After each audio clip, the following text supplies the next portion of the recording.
Creía que solo era una limpiadora que no podía resistirse a ordenar libros. Cada noche, en la inmensa biblioteca del señor Serrano, desempolvaba las estanterías y, en secreto, reorganizaba su colección, dejando pequeñas sugerencias de lectura junto a su sillón, como miguitas de pan literarias. Estaba segura de que nadie se había dado cuenta de mi labor de bibliotecaria clandestina. Entonces, me llamó a su despacho y pronunció las palabras que hicieron que se me helara la sangre. Sé lo que has estado haciendo. En ese momento, supe que mi vida se había acabado. Antes de sumergirnos en esta historia, dime en los comentarios, ¿qué libro te ha cambiado la vida? Y si te gustan las historias sobre talentos ocultos, segundas oportunidades y la magia de la literatura, sigue esta página para no perderte la próxima. La finca de los Serrano era el tipo de lugar sobre el que lees en las novelas. Extensa, intimidante y llena de más dinero del que la mayoría de la gente ve en toda una vida. Llevaba 6 meses trabajando ahí como parte del equipo de limpieza nocturno, y todavía me sentía como una intrusa cada vez que caminaba por aquellos pasillos de mármol. Mi área asignada era la biblioteca, y llamarla biblioteca era como llamar charco al océano. 3 plantas de estanterías del suelo al techo, escaleras con ruedas, rincones de lectura con sillones de cuero que probablemente costaban más que mi coche, y una colección que haría llorar de envidia a los bibliotecarios de la universidad. Se rumoraba que el señor Serrano, el propietario, tenía más de 50,000 libros. El problema era que no tenía ningún sistema. Descubrí esto en mi primera noche, mientras desempolvaba la sección de filosofía y encontré un libro de cocina encajado entre Nietzsche y Descartes. Una novela romántica estaba junto a una biografía de Einstein. Primeras ediciones de Galdós estaban esparcidas por diferentes plantas como si alguien las hubiera lanzado desde un helicóptero. Era un caos literario, y mi título en Filología Hispánica lloraba por dentro. Me había graduado en una prestigiosa universidad hacía 3 años con un título en Filología y el sueño de trabajar en el mundo editorial o académico. Pero los sueños no pagan los préstamos estudiantiles, y el mercado laboral para los filólogos era tan acogedor como una biblioteca cerrada con candado. Había enviado mi currículum a docenas de editoriales, agencias literarias y universidades. Las respuestas eran siempre las mismas. Buscamos a alguien con más experiencia o hemos decidido seguir adelante con otro candidato. Las pocas entrevistas que conseguí terminaron con rechazos educados y sugerencias de seguir ampliando mi portafolio. Mientras tanto, las cuotas de mi préstamo estudiantil llegaban cada mes. El alquiler no se iba a pagar solo, y mi cuenta de ahorros se acercaba a cero a una velocidad alarmante. Cuando mi compañera de piso mencionó que su empresa de limpieza estaba contratando para turnos de noche, buen sueldo, horario flexible, no se requiere experiencia, me tragué mi orgullo y apliqué. Es temporal, me dije mientras rellenaba la solicitud, solo hasta que salga algo mejor. De eso hacía ya 18 meses. Mis padres, ambos trabajadores de clase obrera, intentaban ser un apoyo. «Estás ganando experiencia de vida», me decía mi madre durante nuestras llamadas semanales. «Y sigues leyendo, sigues aprendiendo. La oportunidad adecuada llegará». Pero estar en esa magnífica biblioteca cada noche, rodeada de más libros de los que la mayoría de la gente ve en su vida, se sentía como una tortura especial. Allí estaba yo, alguien que había pasado 4 años estudiando literatura, que había escrito una tesis sobre la evolución del narrador no fiable, que podía debatir durante horas los temas en la obra de García Márquez, y me pagaban por quitarle el polvo a los lomos de libros que mataría por tener tiempo de leer. La ironía no se me escapaba. Yo era, probablemente, la limpiadora más sobrecualificada de Madrid, trabajando en la biblioteca peor organizada que había visto en mi vida. Traté de ignorarlo al principio. Estaba allí para limpiar, no para juzgar las habilidades organizativas de un multimillonario. Pero cada noche, mientras limpiaba y aspiraba alrededor de aquel hermoso desorden, me molestaba más.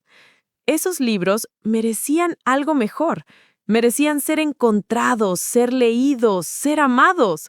Así que empecé poco a poco, moviendo unos pocos libros a donde pertenecían, juntando toda la obra de Lorca, agrupando la poesía, creando una pequeña sección de ficción contemporánea que realmente tuviera sentido.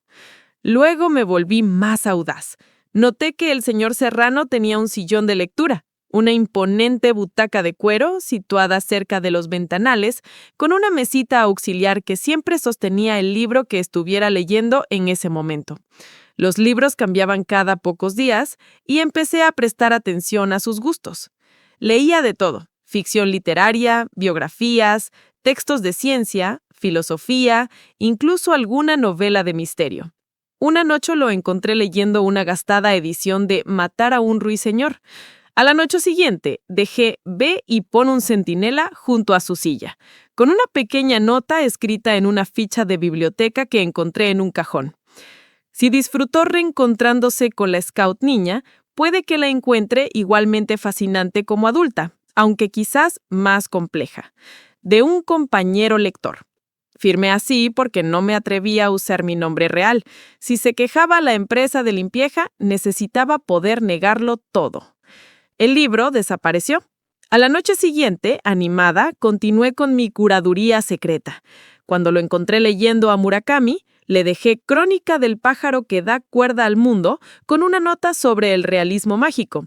Cuando terminó una biografía de Churchill, le sugerí Los cañones de agosto para más contexto sobre el liderazgo en tiempos de guerra. Cada libro desaparecía, cada nota se esfumaba, y poco a poco empecé a ver cambios en la propia biblioteca.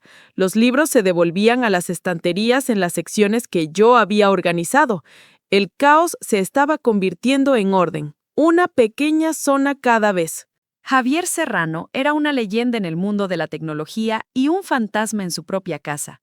Llevaba 6 meses trabajando en la finca y lo había visto quizás 5 veces, siempre a distancia. Era más joven de lo que esperaba, tal vez 45 años, con el pelo oscuro que parecía que se pasaba las manos por él cuando pensaba y el tipo de concentración intensa que te hacía sentir que podía ver a través de las paredes. El resto del personal hablaba de él en susurros, y nada de lo que decían era particularmente alentador. Despidió a la última bibliotecaria por mover un solo libro sin permiso. Ni siquiera le dio la oportunidad de explicarse, simplemente hizo que seguridad la escoltara fuera. Una vez hizo que un chef rehiciera todo el menú de una cena porque la ensalada se sirvió en los platos equivocados. Se da cuenta de todo y no perdona nada. Las historias pintaban el retrato de alguien brillante pero imposible, exitoso pero aislado. Había construido un imperio tecnológico valorado en miles de millones, pero según el personal, no confiaba en nadie y parecía que le caían bien aún menos personas. Lo que hacía que mi organización secreta de libros pareciera cada vez más peligrosa. Pero no podía parar. La biblioteca era demasiado hermosa, demasiado llena de potencial para dejarla en el caos. Y los libros que recomendaba seguían desapareciendo, lo que tenía que significar algo. Empecé a fijarme en otras cosas también. El sillón de lectura siempre estaba colocado para recibir la mejor luz natural durante el día. Había unas gafas de lectura en la mesita, caras, con una graduación que sugería que alguien pasaba mucho tiempo con los libros. A veces encontraba varios marcapáginas esparcidos, como si estuviera leyendo varios libros a la vez. No era alguien que coleccionara libros como decoración, era alguien que realmente los leía, que vivía con ellos, que los necesitaba. 3 semanas después de mi proyecto no autorizado, hice un descubrimiento que lo cambió todo. Los libros que había estado recomendando no solo desaparecían, sino que se devolvían a lugares específicos. El libro de Isabel Allende que le sugerí después de que leyera a García Márquez estaba ahora junto a otras obras de literatura latinoamericana. Alguien no solo estaba leyendo mis sugerencias, sino que las estaba integrando en una estrategia de colección más amplia. Envalentonada, empecé a dejar notas más detalladas. En lugar de solo sugerir libros, empecé a explicar conexiones entre autores, temas que unían diferentes obras, contextos históricos que podrían mejorar la comprensión. Cuando lo encontré leyendo 1984, dejé Un mundo feliz con una nota sobre la literatura distópica. Mis notas se hicieron más largas, más personales. Estaba teniendo las conversaciones literarias con las que siempre había soñado, aunque fueran unilaterales. Entonces, una noche, encontré algo que me paró el corazón. Junto a su sillón había un nuevo cuaderno abierto en una página claramente destinada a que yo la viera. Con esa misma caligrafía precisa, alguien había escrito: A mi misteriosa bibliotecaria, sus recomendaciones han sido extraordinarias, sus ideas reflexivas e iluminadoras. Espero con ansias descubrir qué sugerirá a continuación. Gracias por ayudarme a ver mi propia colección con nuevos ojos. Un lector agradecido. Me quedé mirando la nota durante 5 minutos, con las manos temblando. Él lo sabía, lo había sabido todo el tiempo, y en lugar de estar enfadado, estaba agradecido. Por primera vez desde que empecé a trabajar allí, no me sentí como una intrusa, me sentía como una colaboradora. Esa noche dejé una nota más larga de lo habitual. Le sugerí La sombra del viento de Carlos Ruiz Zafón y escribí sobre la magia de las bibliotecas, sobre los libros que encuentran a sus lectores y sobre cómo las historias pueden crear conexiones entre extraños. Firmé, por primera vez, con mi nombre real, Clara. La llamada llegó un martes por la mañana. Señorita Morales, la voz al teléfono era profesional. Soy Margarita, la asistente personal del señor Serrano. Le gustaría verla en su despacho esta tarde a las 2. Se me heló la sangre. ¿Puedo preguntar de qué se trata? Él se lo explicará cuando llegue. Por favor, use la entrada principal. La entrada principal. Esto era serio. Pasé las siguientes 4 horas en pánico. Margarita, una mujer de unos 50 años con ojos amables, me guió por pasillos que solo había visto en la oscuridad. El despacho era diferente. Más pequeño de lo que esperaba, forrado de libros y lleno del tipo de desorden cómodo que sugiere que alguien realmente trabaja allí. Y allí, levantándose de una silla junto a la ventana, estaba Javier Serrano. «Señorita Morales», dijo, y su voz era más cálida de lo que esperaba. «Gracias por venir. Por favor, siéntese». Me senté en el borde de una silla de cuero. «Supongo que se pregunta por qué la he llamado», dijo. «Tengo una idea», dije en voz baja. «Y quiero disculparme. Sé que me he excedido. No debería haber tocado sus libros sin permiso y definitivamente no debería haber dejado notas. Es solo que no pude evitarlo». Me estudió por un momento y me preparé para el regaño. En lugar de eso, sonrió. «Señorita Morales», dijo, «necesito enseñarle algo». Cogió una tablet. «Esta es la grabación de seguridad de la biblioteca. La he estado observando». Mi estómago dio un vuelco. He estado viendo cómo reorganiza mi colección durante meses. Al principio estaba molesto. Nadie toca mis libros sin permiso. Estaba a punto de hacer que la despidieran, confesó. Me encogí. Pero luego empecé a prestar atención a lo que estaba haciendo. Estaba creando sistemas, construyendo conexiones. Y sus recomendaciones, señaló una pila de libros, han sido extraordinarias. Lo siento, repetí. Deje de disculparse, dijo con firmeza. Ha hecho algo increíble, y más que eso, me ha presentado libros que nunca habría encontrado por mi cuenta. Se levantó. ¿Puedo contarle algo, señorita Morales? ¿Algo que no le he contado a nadie más? Asentí. Me estoy quedando ciego. Las palabras flotaron en el aire. Es una condición genética degenerativa.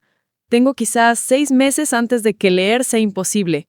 Se giró para mirarme y pude ver el dolor en sus ojos. El dolor de alguien que se enfrenta a la pérdida de algo esencial. Los libros han sido mi refugio toda mi vida. Era lo único que me mantenía cuerdo. Cuando llegó el diagnóstico, empecé a comprar libros frenéticamente, acumulando todas las historias que quizás nunca llegaría a leer. 53,000 libros, señorita Morales, y me estaba ahogando en ellos. Se estaban convirtiendo en un monumento a todo lo que estaba a punto de perder.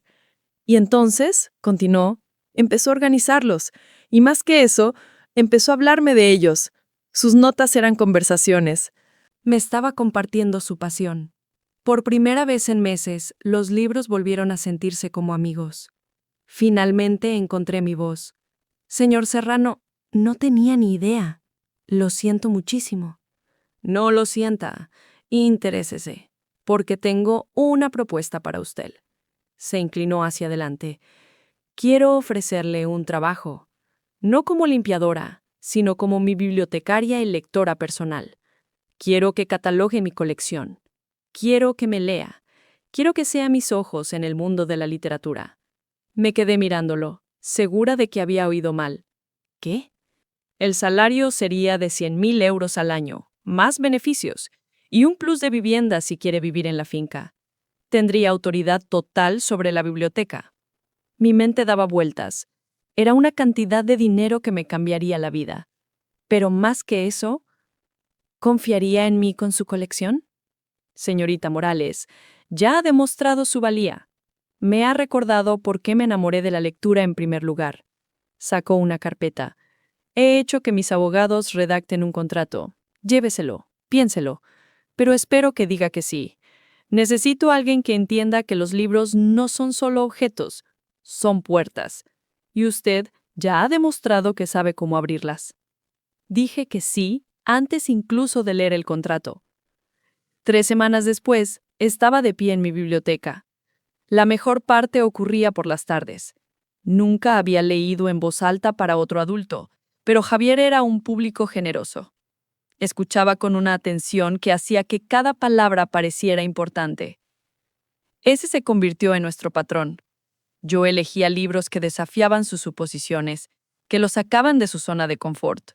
Y hablábamos. Vaya si hablábamos. Sobre temas y personajes, sobre cómo los autores usaban el lenguaje. Las conversaciones literarias con las que siempre había soñado estaban ocurriendo cada día. Javier era brillante, perspicaz y sorprendentemente divertido. ¿De dónde viene este amor por los libros?, me preguntó un día. Le hablé de mi abuela, bibliotecaria en un pequeño pueblo de Asturias, de cómo me dejaba ayudarla en la biblioteca y de cómo por las noches me leía literatura de verdad. Steinbeck, Harper Lee, incluso Galdós. Me enseñó que leer no era solo entretenimiento, le conté. Era una conversación con las mentes más grandes de la historia. Su abuela estaría orgullosa de usted, dijo Javier. Encontró una manera de honrar a los libros incluso cuando los caminos tradicionales estaban cerrados. Ella siempre decía, añadí en voz baja, que el libro adecuado te encuentra cuando más lo necesitas. Nunca pensé que eso también se aplicara a los trabajos. Un año después, Javier decidió abrir su biblioteca al público. Un día a la semana empezamos a organizar clubes de lectura, eventos con autores y programas para colegios locales. La biblioteca, que una vez fue un tesoro privado, se convirtió en un recurso para la comunidad, un lugar donde la gente podía descubrir la misma magia que nos había unido a nosotros. A veces todavía dejo notas junto a su sillón, viejas costumbres. Pero ahora no son recomendaciones secretas, son mensajes entre amigos, entre dos personas que entienden que los libros son puentes, puentes entre el pasado y el presente, entre diferentes perspectivas, entre personas que quizá nunca se habrían encontrado sin la magia de una historia compartida. Y cada tarde, cuando me acomodo en mi silla y abro un libro nuevo, cuando oigo los pasos de Javier y el suave jadeo de Cervantes, su Golden Retriever, mientras se unen a mí en nuestra biblioteca, recuerdo que a veces las mejores historias no son las que leemos, a veces son las que vivimos. Una hermosa historia sobre talentos ocultos, conexiones inesperadas y el poder transformador de la literatura. ¿Qué libro le recomendarías a alguien que intenta volver a enamorarse de la lectura? Comparte tus sugerencias en los comentarios. Si esta historia de libros, segundas oportunidades y encontrar tu vocación te ha llegado al corazón, por favor, dale a me gusta y suscríbete para más historias inspiradoras. No te olvides de activar la campanita de notificaciones para no perderte ninguna. Gracias por vernos y hasta la próxima.